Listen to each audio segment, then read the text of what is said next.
Bismillahirrahmanirrahim. Alhamdulillahilladzi arsala rasulahu bil huda wa dinil haqq liyudhhirahu 'ala ad-dini kullihi wa kafa billahi shahida. Asyhadu an la ilaha illallah wahdahu la syarika lahu wa asyhadu anna Muhammadan abduhu wa rasuluh alladzi la nabiyya ba'dah. Wa usalli wa usallim ala sayyidil awwalin wal akhirin nabiyina Muhammadin wa ala alihi wa sahbihi wa man ihtada bi hadihi wa istanna bi sunnatihi ila yaumil amma ba'du. Alhamdulillah wa sekalian, para peserta pesantren weekend Markas Arabiyah dan Ilmu Syar'i atau MAISY, kita kembali berjumpa dalam program rutin kajian Tafaqquh Fiddin dalam program Ilmu Syar'i Dasar di ahad yang keempat ya. Kita mengkaji syarah hadis arba'in ya Nawawi, di mana bergantian di ahad keempat ini dengan tafsir Jalalain. Di halaman 10 ya, kita masih melanjutkan hadis yang pertama, syarah hadis yang pertama tentang niat. Halaman 10. Wa lafdzatu innama. Ini mulai membahas matan hadis, penjelasan terhadap matan hadis, di mana sebelumnya sudah dibahas berkenaan dengan sanadnya. Ya, di dalam hadis ini disebutkan ya redaksi matannya, innamal a'malu binniyat wa innamal likulli imri'in ma nawa faman kanat hijratuhu ila Allahi wa rasulih wa hijratuhu ila Allahi wa rasulih man kanat hijratuhu lidunya yusibuha imra'atin yankihuha wa hijratuhu ila ma hajara ilaih. Ya, di awal disebut kata innama yang diartikan hanyalah. Jadi atau biasanya sesungguhnya, amal-amal tergantung niat. Tapi bisa juga diartikan hanyalah. Kenapa? Karena berfungsi untuk hasr ya. Maka di sini disebutkan walafdzatu innama lil hasri. Lafaz innama itu adalah fungsinya untuk hasr. Ya, hasr itu artinya untuk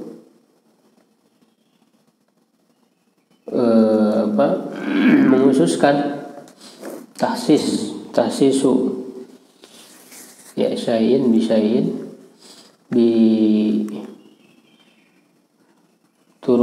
bituruki hasr ya al-ma'rufah. Jadi menghususkan sesuatu kepada sesuatu yang lain dengan cara-cara hasr, atau disebut juga dengan qasr. Hasr ini disebut juga dengan qasr.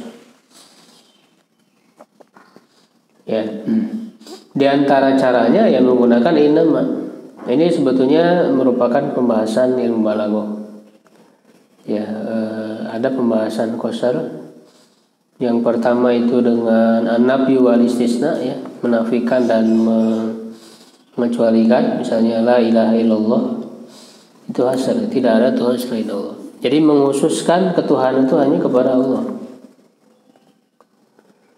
Yang kedua innama. Ya, maka innama ilahukum ilahu wahid. Hanyalah Tuhan kalian adalah Tuhan yang satu. Jadi menghususkan ketuhanan atau ketuhanan kepada yang esa. Nah, di sini berarti innamal a'malu binniyat, menghususkan apa?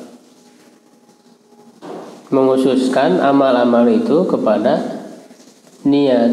Jadi tergantung kepada niat. Jadi Jadi hanyalah. Nah, hanyalahnya ini amal itu dengan niat. Sebetulnya di sini ada kata yang dibuang. Ya, apakah yang dibuang itu hanyalah adanya amal itu dengan niat, wujud adanya, ataukah sahnya amal itu dengan niat, ya, atau sempurnanya amal itu dengan niat? Jadi kan masih menimbulkan berbagai pemahaman. Kalau dia dikatakan adanya amal dengan niat, ya tentu dalam faktanya menyalahi, ya kalau dipahami adanya. Kenapa? Karena ada orang amal yang dilakukan tanpa niat, ada kan begitu, tanpa orang sadar gitu ya, amal gitu ya, dalam keadaan lalai dia beramal tapi nggak ada niat, nggak ada dorongan hati, nggak ada, hanya sebatas mengamalkan begitu saja. Berarti kan kalau dianggap yang dihilangkannya itu adanya wujudu, itu kan kurang tepat.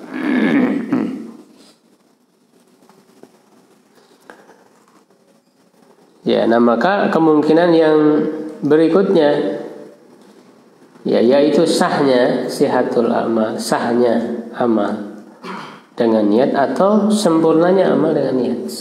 Dan inilah nanti yang melahirkan perbedaan di kalangan ulama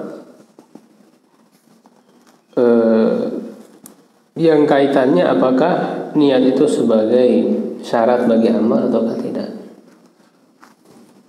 Nanti akan dijelaskan. Yang jelas di sini dikatakan inama dalam hadis ini lil hasri. Fungsinya apa? Tusbitul madhkura wa tanfi ma adahu. Menetapkan yang disebutkan, ya, dan menafikan selainnya. Yang disebutkan kan innamal a'malu binniyat. Ya, jadi mengkhususkan, menetapkan bahwa amal itu dengan niat. Kalau misalnya sahnya amal itu dengan niat, berarti watan fi ma'adahu, yang selainnya berarti ditiadakan. Maka kalau tidak ada niat, ya, tidak dengan niat yang benar, maka amalnya tidak sah.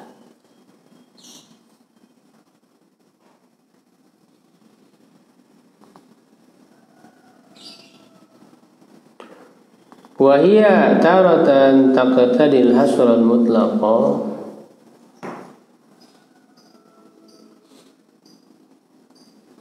dan dia terkadang menuntut hasr yang mutlak. Hasr mutlak ini istilah lainnya hasr yang hakiki atau qasr yang hakiki.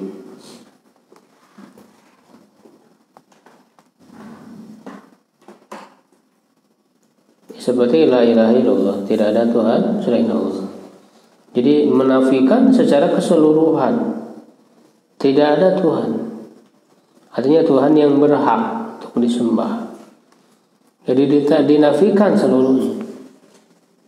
Semuanya tidak berhak, walaupun ada orang yang mempertuhankan berhala, tapi kan itu tidak berhak untuk disembah. Jadi dinafikan. Tidak ada semuanya Tuhan yang berhak disembah itu selain daripada Allah satu-satunya. Nah, ini adalah hasr atau qasr yang mutlak atau qasr yang hakiki. Wa taratan taqtadi hasron mahsuson, dan terkadang taratan itu terkadang taqtadi, ya, menuntut hasron mahsuson, hasr yang khusus.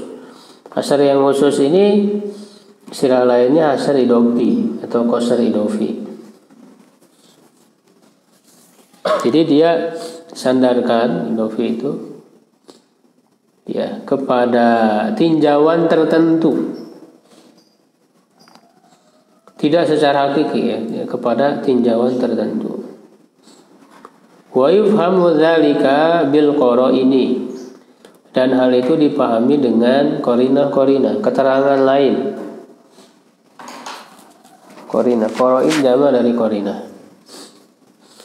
Qaulihi ta'ala, seperti firman Allah Ta'ala, innama anta munzirun.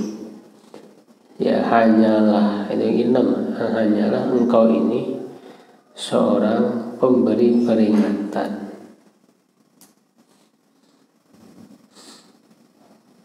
Fadzahiruhu al-hasru, maka secara zahirnya adalah hasr, ini membatasi, engkau hanyalah membatasi. Ya, yaitu dengan sifat munzir yang memberi peringatan fin nazarati, ya, di dalam memberi peringatan, wa rasulul la yanhasiru fi dzalika, dan rasul tidak terbatas pada hal itu. Artinya kalau dari segi sifat, rasul bukan hanya pemberi peringatan, tapi kenapa di sini dianggap engkau hanyalah seorang pemberi peringatan? Ballahu awsafun katsiratun jamilatun, tapi dia memiliki sifat-sifat yang banyak, yang indah, yang bagus. Kal bisyarati wa ghairiha, seperti bisyarah, memberi kabar gembira, dan yang lainnya. Jadi secara hakikat Rasul bukan hanya pemberi peringatan, beliau juga mubasyiron, ya kan, mubasyiron wa nadhiron. Beliau adalah yang memberi kabar gembira, ya, wada'iyan ilallah, dai kepada Allah, wa sirajan muniron, dan pelita yang menerangi. Ya, banyak sifat-sifat Rasul sallallahu alaihi wasallam. Laqad ja'akum rasulun min anfusikum azizun 'alaihi ma anittum, ya, bil mu'minina raufur rahim, Rasul itu. Jadi banyak sifat-sifat yang lain, itu juga digelari dengan al-amin misalnya. Ya. Banyak sifat-sifat Rasul yang baik yang lain. Tetapi kenapa di sini dibatasi, ya, engkau hanyalah pemberi peringatan? Nah, ini adalah qasar yang idofi, yaitu disandarkan kepada tinjauan tertentu, adalah untuk apa? Untuk menyangga orang-orang kafir, ya, yang menolak dakwah Rasulullah SAW pada saat itu, yang mengatakan bahwa Rasulullah itu adalah orang gila, ya, majnun. Rasulullah itu adalah seorang dukun, misalnya kahin, ya. Begitu. Nah, tuduhan-tuduhan orang kafir itu dibantah oleh Allah Subhanahu wa taala, innama anta munzir. Kau itu bukan orang gila, bukan dukun, bukan ahli syair misalnya. Ya, tapi engkau hanyalah seorang pemberi peringatan. Jadi itu qasar yang maksus atau qasar yang idofi. Wa kadzalika qauluhu ta'ala, dan begitu pula firman Allah Ta'ala, innamal hayatud dunya lahu wa la'ib. Ya, kehidupan dunia itu hanyalah senda gurau dan permainan. Lahun itu ada juga kelalaian, ya, kelalaian dan permainan. Fadhahiruhu wallahu a'lam al-hasru. Ya, dan maka zahirnya Allahu a'lam adalah hasr, karena di sini ada innama, kehidupan dunia hanyalah, jadi membatasi kehidupan dunia itu adalah sebagai kelalaian dan permainan. Ya, tapi pertanyaannya, apakah semua hidup dunia ini hanya sebatas main-main, kelalaian saja? Tidak, secara hakikatnya tidak. Justru menjadikan dunia ini bagi orang-orang beriman adalah sebagai wasilah untuk beramal soleh, untuk menanam. Ya, nanti di akhirat baru akan dipetik pahalanya. Maka di sini adalah hasr yang bukan hakiki, tapi hasr yang idofi atau yang maksus dengan tinjauan tertentu. Makanya di sini bi'tibari man atharoha. Ya, dengan tinjauan, ditinjau dari sisi apa gitu ya. Jadi ada sisi tertentu. Ya, ditinjau dari sisi bahwa bi'tibari man atharoha, ya, orang yang memprioritaskan dunia. Atharoha, atau orang yang mengutamakan dunia. Jadi bagi orang yang lebih mengutamakan dunia atau yu'sirunal hayata dunya, lebih mengutamakan dunia, maka dunia ini adalah permainan yang tidak akan memberi manfaat kepada dia ketika nanti di akhirat.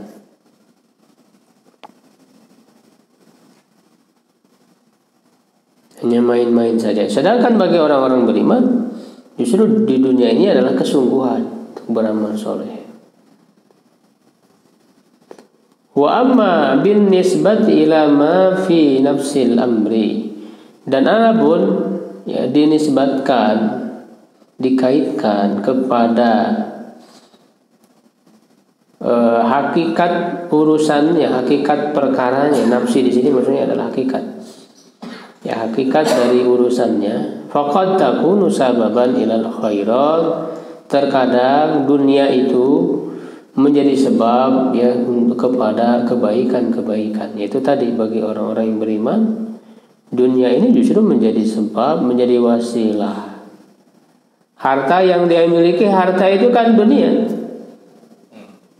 Bagi orang-orang kafir yang tidak beriman, ya mereka kan harta itu tidak ada gunanya, tidak akan menyelamatkan dia. Tapi bagi orang beriman, dia bisa menggunakannya untuk berinfak di jalan Allah, ya kan? Ya justru nanti akan ada hasilnya. Wa yakunu dzalika min babit taglibi, dan hal itu menjadi di antara bab taglib. Ya, taglib itu artinya keumuman.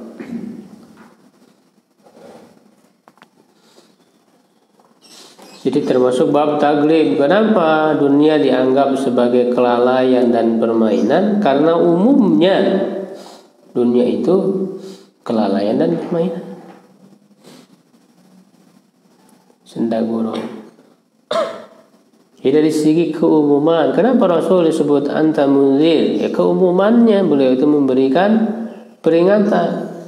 Karena agar orang mau beriman itu diberikan peringatan terlebih dahulu, agar orang itu takut, ya takut kepada siksa neraka. Sehingga kan Rasulullah itu ketika menyampaikan dakwah pertama kali kepada masyarakat, beliau memberikan peringatan. Ya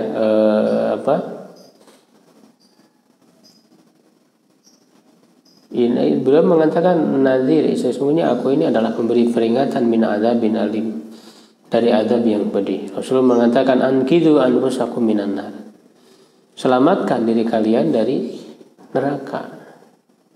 Jadi agar orang merasa takut dulu terhadap neraka sehingga dia lari, ya mencari keselamatan.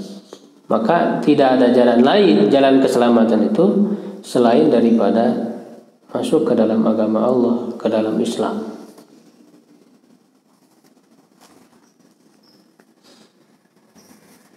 Jadi dominannya Rasulullah itu ya mundir. Jadi ditinjau dari taglib, dominan taglib. Fa idza waradat hadhihi al-lafzatu fa'tabirha, maka apabila lafaz ini ada, waradat, lafaz ini ada ya, fa'tabirha, maka anggaplah dia seperti itu.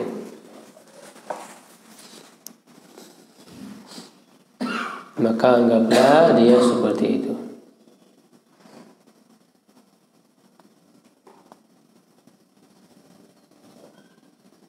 Fa in dalla siyaqu wal maqsudu minal kalam, maka jika siyak itu alur pembicaraan,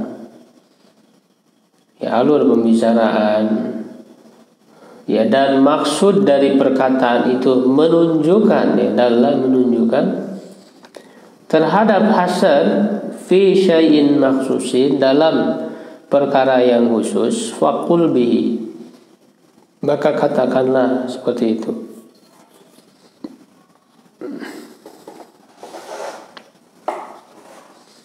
Wa illa, dan jika tidak, fahmilil hasra alal itlam, maka arahkanlah, bawalah hasar itu sejak kepada kemutlakannya, artinya hasar mutlak.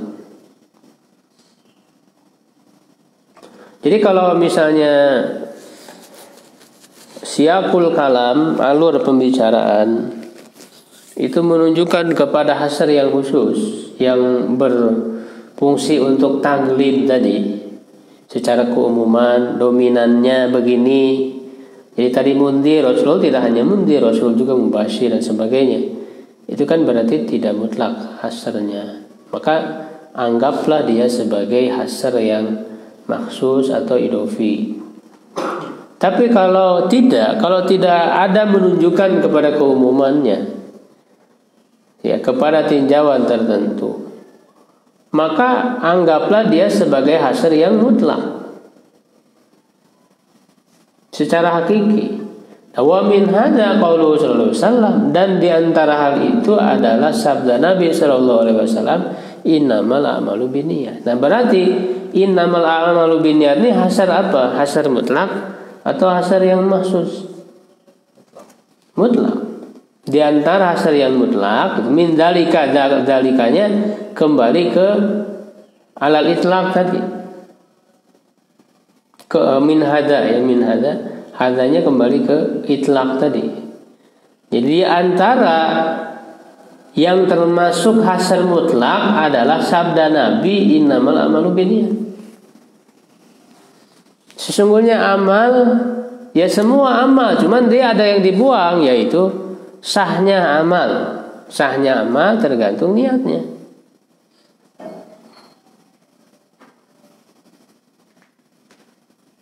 Wal muradu bil amal, tapi yang dimaksud dengan amal di sini adalah al amalu syar'iyyatu, adalah amal-amal syariat. Apa maksudnya amal-amal yang disyariatkan? Amal yang disyariatkan berarti mencakup apa? Amal yang disyariatkan mencakup apa? Mencakup amal yang wajib, yang sunnah, yang mubah. 3. Kalau yang haram dan makruh masuk nggak? Tidak, karena haram makruh tidak dipengaruhi niat. Yang haram, misalnya saya niatnya baik, ya tetap saja hukumnya haram, tidak berubah. Ya kalau tergantung niat ya enak, orang lakukan yang haram. Saya mencurikan niatnya buat sedekah, buat membantu anak yatim. Ya korupsi niatnya supaya saya bisa pergi haji ibadah. Apakah kemudian hukumnya berubah? Dirubah oleh niat yang haram itu? Kan tidak. Tetap aja mencuri haram, niatnya apapun itu. Ya, sehingga itu bukan amal yang disyariatkan, yang haram dan makruh. Ya, kalau yang disyariatkan itu adalah yang wajib, sunnah dan mubah. Yang wajib, amal yang wajib ya tergantung niat. Dia niat sholatnya apakah ikhlas karena Allah atau tidak. Terus juga niat sholatnya sholat apa, harus ada penentuan sholat apa. Itu juga niat ta'yin. Kan niat juga kan ada 2, ada niat ikhlas, ya, dan ada niat ta'yin. Niat ikhlas ya artinya niat dia untuk hanya kepada Allah saja beribadah, tidak ada riya, begitu. Kalau niat ta'yin itu untuk menentukan, membedakan antara satu ibadah dengan ibadah lain, juga membedakan antara ibadah dan adah. kebiasaan sehari-hari. Seperti mandi itu kan bisa ibadah, bisa ada. Ketika kita mandi maka harus ada niat di situ. Yaitu niatnya mandi janabah, mandi junub untuk menghilangkan hadas besar. Tapi kalau tanpa niat ya kebiasaan aja untuk membersihkan diri gitu kan. Ya, bukan untuk mandi janabah, kan mandi biasa sehari-hari juga kan mandi. Jadi untuk membedakan, itu namanya niat ta'yin.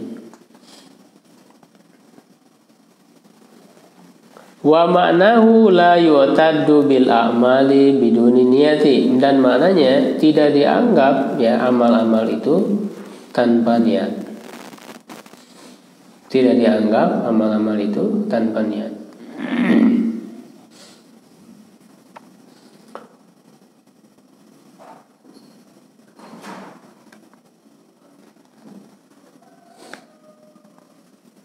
Mislul wudu'i.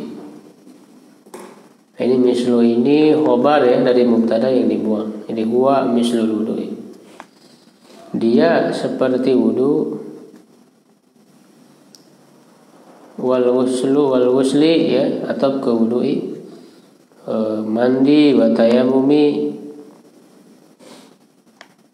wa kadzalika as-sholatu. Sholatunya mubtada lagi karena wawunya wawu mengatopkan jumlah ya. Kadzalika as-sholatu, jadi as-sholatu kadzalika dibalik khobarnya kadzalika. Begitu juga sholat, zakat, saum, haji, itikaf, dan seluruh ibadah.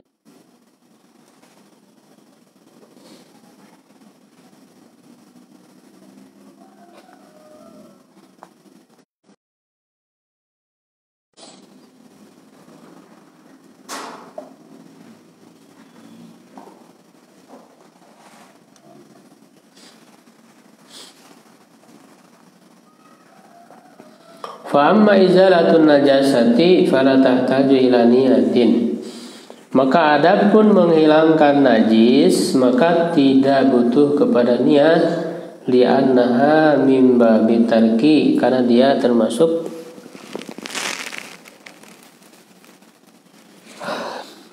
bab untuk meninggalkan.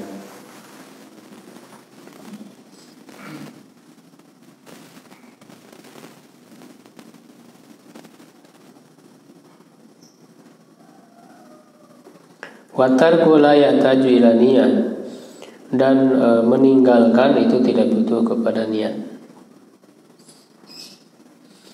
Membersihkan, menghilangkan najis.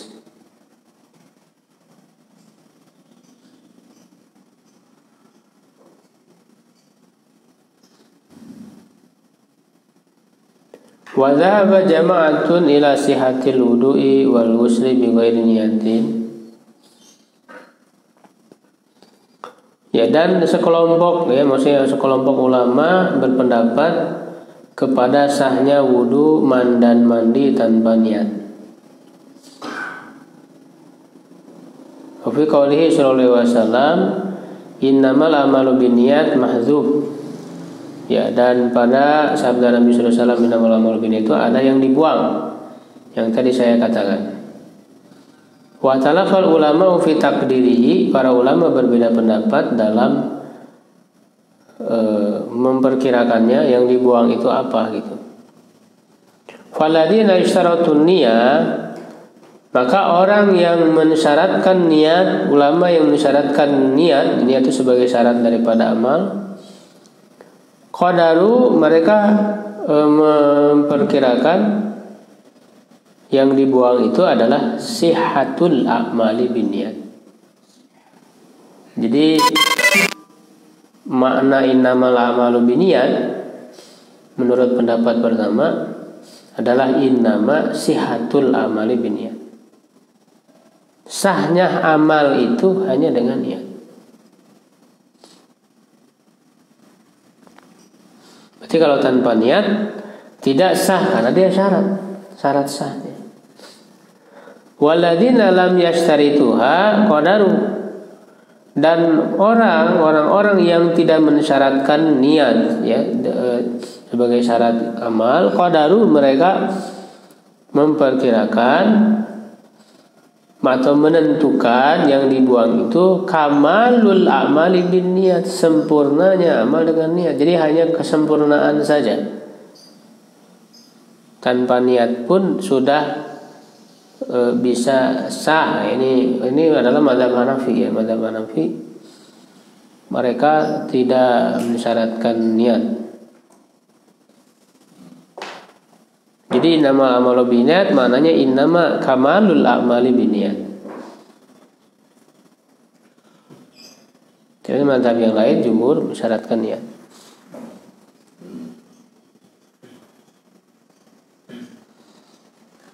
Jadi mereka mengatakan misalnya tentang wudu dalam Al-Quran. Qaidah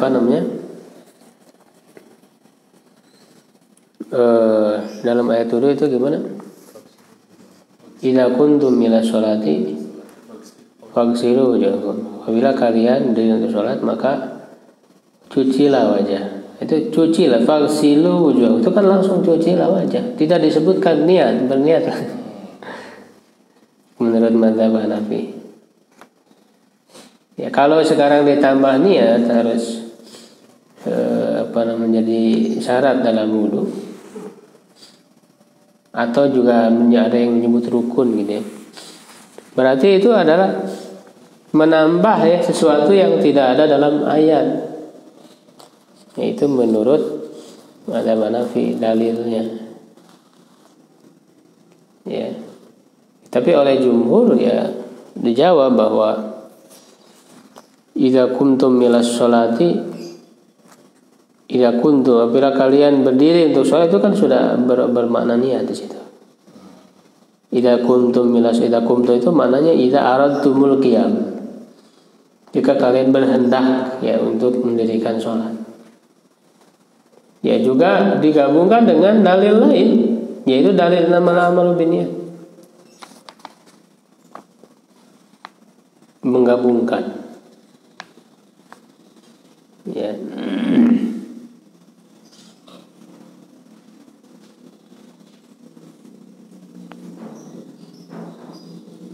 Wa qawluhu wa innama likulli imri'in ma nawa. Ini yang kemudian redaksi berikutnya. Innamal a'malu binniyat wa innama likulli imri'in ma nawa. Dan hanyalah, ini innama lagi kan. Dan hanyalah bagi setiap orang itu akan mendapatkan apa yang dia niatkan. Wa innamal likulli imri'in ma nawa. Ya, qala al-Khattabi, Imam al-Khattabi berkata, yufidu ma'nan khassan ghairal awali. Memberi faidah makna yang khusus. Artinya makna yang berbeda dengan makna yang sebelumnya, ghairal awal, bukan yang makna yang pertama, yaitu makna innamal a'malu binniyat. Jadi maknanya berbeda. Ya, dengan innamal a'malu binniyat. Kalau innamal a'malu binniyat hanyalah amal-amal itu tergantung niat, dan bagi setiap orang akan mendapatkan sesuai dengan yang dia niatkan. Itu kan berbeda maknanya. Nah, apa maknanya? Wa huwa ta'yinul amali binniyah.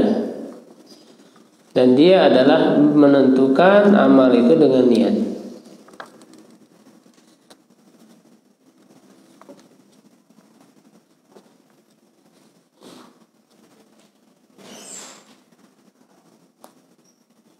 Niat ta'yin. Jadi ada yang membedakan kalau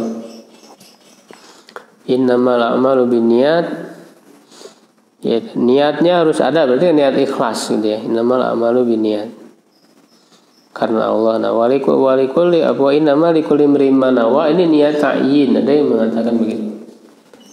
Setiap orang mendapatkan sesuai yang dia niatnya sudah ikhlas karena Allah, tapi kemudian misalnya sholat kan ada macamnya, banyak macamnya. Dia melaksanakan sholat apa? Kalau sholat wajib berarti dia akan mendapat pahala wajib. Kalau sholat sunnah berarti mendapat pahala sunnah. Jadi oleh kemudian ma nawa.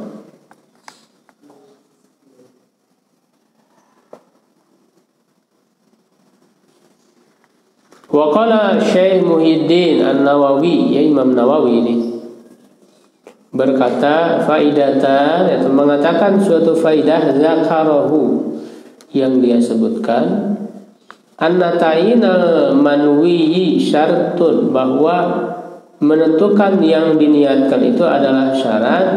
Falau kana ala insanin salatun maqdiyatun la yakfihi an yanwiya, ini harusnya ada titik, an yanwiya salatal faidata. Kalaulah bagi seorang manusia itu memiliki kewajiban untuk sholat yang dikodok, sholatun maqdiyah itu sholat yang dikodok. La yakfihi, tidak cukup baginya, an yanwiya sholatal faitata, untuk meniatkan sholat yang terlewat. Bal yustaratu an yanwiya kaunaha zuhran au asran au ghairahuma. Tapi disyaratkan dia meniatkan keadaannya itu apakah zuhur atau asar atau selain dari keduanya. Jadi misalnya ada sholat yang terlewat, berarti terlewat waktu maksudnya, berarti kan harus dikodok. Misalnya belum sholat zuhur, ya sudah masuk waktu asar. Misalnya ketiduran, bangun udah asar, belum sholat zuhur, berarti kan dia harus mengkodok sholat zuhur. Ya, mengkodok sholat zuhur. Nah, niatnya itu tidak hanya niat sholat yang terlewat saja. Dalam artinya, pokoknya saya mau niat mengkodok sholat yang terlewat. Tapi harus ditentukan saat yang terlewatnya itu apa? Zuhur. Misalnya kalau zuhur ya berarti zuhur, saya niat mengkodok sholat zuhur. Dan niat ini kan tempatnya di hati. Jadi dalam hati, ada kesadaran dalam hati. Ya, tanpa harus diucapkan. Tapi kalau mau diucapkan ya silakan, tujuannya untuk membantu apa yang ada dalam hati. Talafud bin niat itu. Ya, untuk jadi diucapkan itu kan untuk menuntun hati dalam berniat. Tanpa diucapkan tidak masalah ketika di hati kita sudah meniatkan. Jadi tidak juga kita katakan bid'ah, ya. Lafadzkan ya, tidak kita katakan bid'ah, tidak. Ya.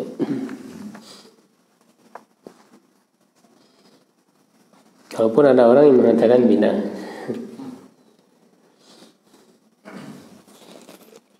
Jadi harus jelas ditentukan sholat apa harus jelas. Makanya ketika kita sholat itu harus jelas sholat apa. Apakah sholat maghrib, sholat isya, sholat subuh, zuhur, asar. Paling minimal saya niat sholat zuhur, itu paling minimal segitu niat itu. Apakah sholat zuhur atau sholat asar, itu paling minimal. Ya, kalau ditambah saya sholat maghrib 3 rakaat, ya,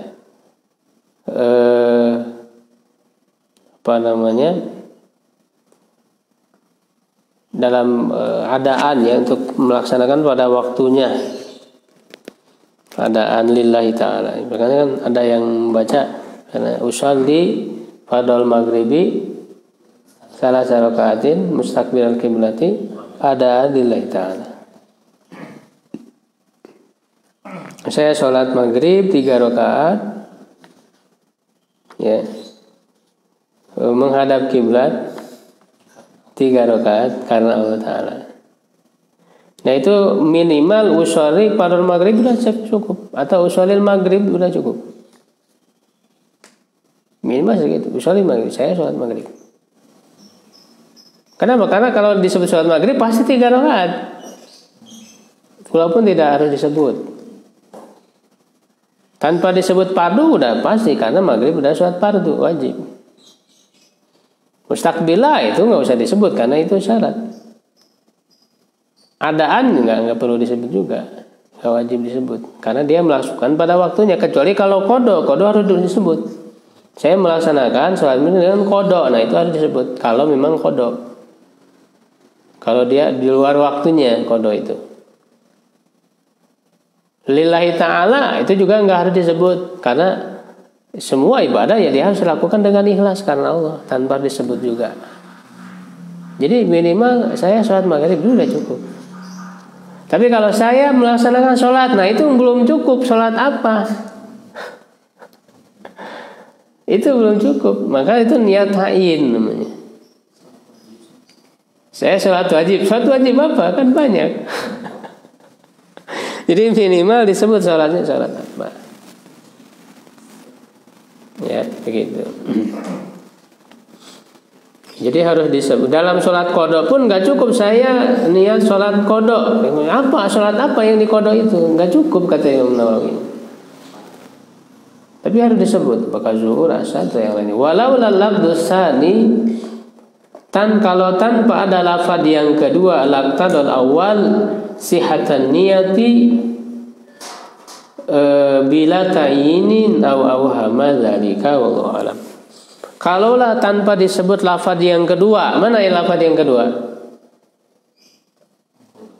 Wa innama likulli imri'in ma nawa, itu lafaz yang kedua. Kalau tanpa ada kata wa innama likulli imri'in ma nawa, ya, yaitu maka lafaz yang pertama yaitu innamal a'malu binniyat niscaya akan menuntut sahnya niat tanpa ta'yin. Tanpa ditentukan sholat apanya tadi. Saya sholat, saya akan sah. Ya, au hamadalik atau memberikan pemahaman yang lemah ya kepada hal itu. Auhama itu waham itu artinya anggapan yang lemah.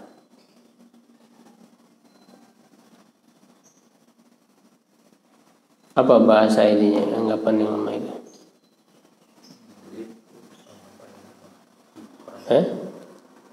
Bahasa kerennya apa?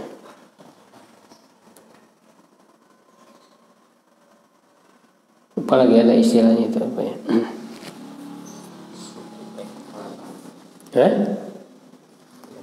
Bahasa ini populer Indonesia populer.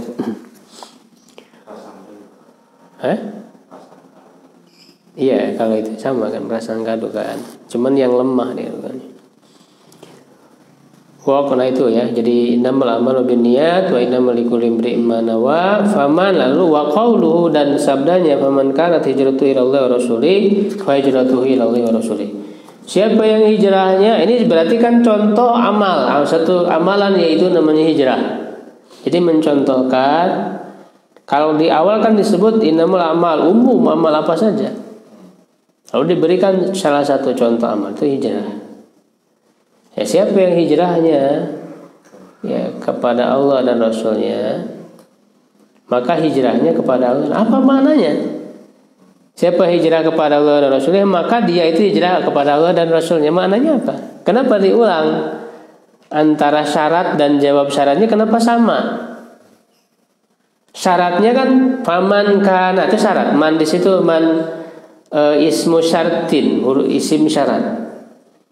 Barang siapa yang hijrah kepada Allah Rasulnya itu syarat.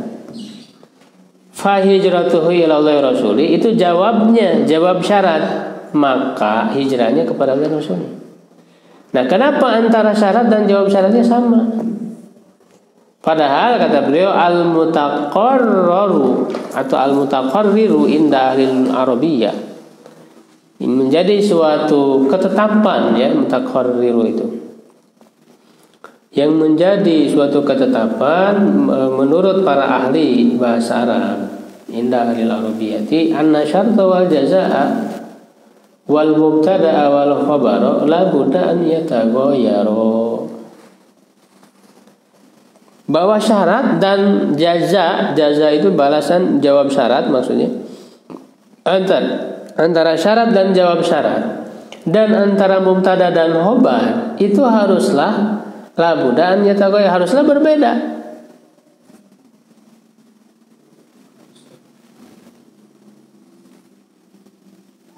Manjada wajada, siapa yang bersungguh-sungguh maka dia akan berhasil. Kan antara syarat dan jawab syaratnya beda. Kan tidak dikatakan manjada jada. Jadi siapa yang bersungguh-sungguh maka dia bersungguh-sungguh. Kan tidak begitu. Tapi manjada wajada. Siapa yang bersungguh-sungguh maka dia akan berhasil. Jadi antara syarat dengan jawabnya kan berbeda, harus berbeda. Nah, kenapa di sini disebutkan faman kanat hijratu ila Rasul fa hijratu ila Rasul, sama juga. Ya, wahuna, dan di sini qad waqa'al ittihadu, sungguh terjadi persamaan antara syarat dan jawab syaratnya sama. Wa jawabuhu, nah jawabannya, cara memahaminya begini. Faman kanat hijratuhu ila Allah wa Rasulih, maka siapa yang hijrahnya kepada Allah dan Rasulullah niatan wa qasdan. Nah, jadi dipahami ya, yang di dalam syaratnya itu adalah niat dan tujuannya. Siapa ya, karena kan ini berbicara tentang niat. Jadi siapa yang niat hijrahnya, tujuan hijrahnya kepada Allah dan Rasulnya, ya, fa hijratuhu ila Allah wa Rasulih, maka hijrahnya kepada Allah dan Rasulnya hukman wa syar'an, secara hukum dan syariatnya. Artinya dia akan mendapatkan nilai ya, dari hijrah dan Allah, dari hijrah kepada Allah dan Rasulnya itu sebagai suatu hijrah yang diterima secara hukum. Jadi hijrahnya diterima oleh Allah dan diberikan pahala. Jadi itu makna yang kedua dari jawab syaratnya.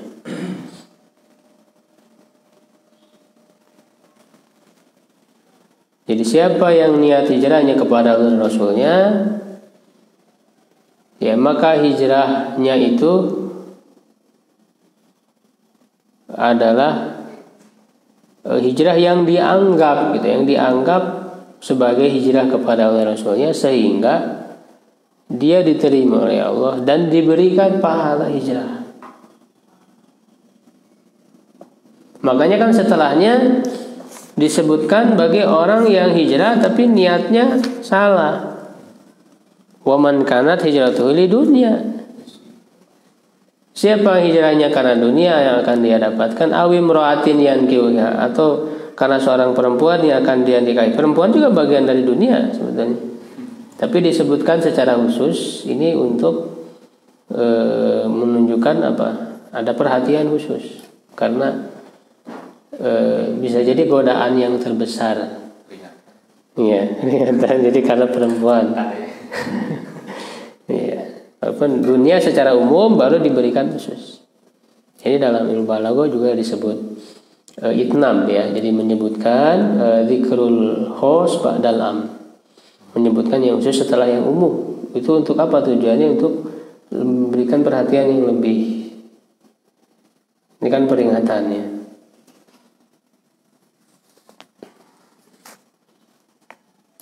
Wa hadzal haditsu arada ala sababin. Dan hadis ini datang dengan suatu sebab. Li'annahum naqalu, karena mereka menukil, artinya menceritakan suatu kisah. Anna rajulan hajara min Makkah ilal Madinati, bahwa seorang lelaki hijrah dari Mekah ke Madinah liyatazawaja imra'atan, untuk menikahi seorang perempuan, yuqalu laha, yang disebut, yang perempuan itu dikenal ya, dinamakan dengan Ummu Qais. La yuridu bidzalika fadilatal hijrati, dia tidak menginginkan dengan hal itu keutamaan hijrah. Fakana yuqalu lahu, maka dia digelari dengan muhajiru Ummi Qais. Jadi orang yang berhijrah karena Ummu Qais. Walaupun ini diterangkan oleh para ulama yang syarah hadis ini bukan sababul wurud secara langsung, karena masanya jauh. Kata misalnya Ibnu Hajar menerangkan ya dalam Fathul Bari,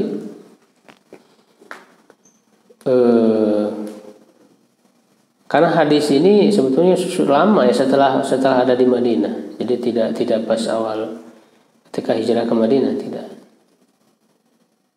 Tapi dalam waktu yang lama. Jadi bukan sebagai sababul wurud ya hadis secara langsung. Karena yang disebut sababul wurud kan ada kisah langsung kemudian disampaikan hadis. Ini tidak terkait langsung. Cuman karena maknanya sesuai gitu ya. Jadi makanya ada hubungan dengan kisah itu. Oh jadi ketika disuruh Rasul, jadi ingat gitu.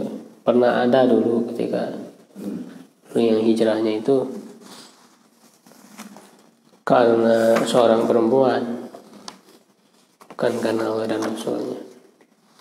Berarti kan dia tidak dapat pahala hijrah yang sempurna. Walaupun secara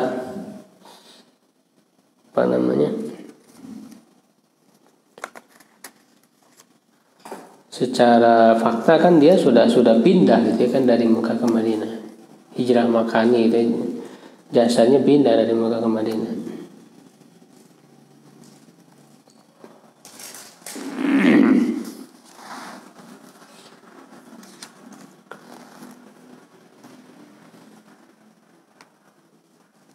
Wallahu a'lam bishawab. Tanyakan Pak. Pernah dengar tentang keutamaan hari bersihmu. Ada Allah malaikat melakukan kepada Allah. Kemudian selanjutnya malaikat melakukan Allah akan mengampuni semua orang yang ada di sana. Kemudian malaikat akan mengatakan pada seorang yang di sana datang bukan karena untuk menuntut, tapi ada karena sesuatu hal. Maka Allah tetap akan mengampuni orang itu karena berkumpul dengan orang-orang yang baik adalah kebaikan juga. Nah, tadi seperti orang yang hijrah tadi, dia kan mengikuti orang-orang yang baik, Ustaz ya. Apakah tidak sama gitu artinya posisinya begitu saja? Pahalanya atau apa? Karena apa? Kalau diskusi tadi ada Hadis kursi gimana bunyinya?